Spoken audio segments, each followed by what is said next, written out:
Childhood experience. So, lahat naman tayo naka-experience nito. Tanong ko lang, bakit kami hindi? Alien kasi kayo, kaya ganon. Okay ba?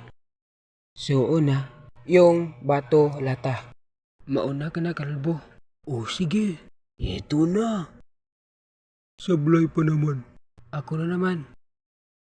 Puto itong sinilas to, hindi pa tumama.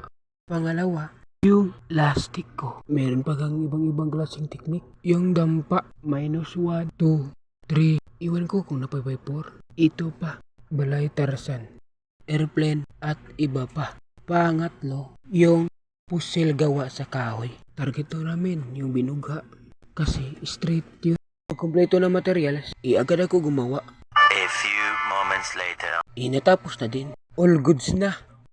So, nagsimula na kaming. Ano, sabayan? Sige ba? Bang, bang, bang, bang. Bong, bong, bong. Kayo, anong experience nyo? So, yun lang. Bye-bye. Wait lang, may part 2 to.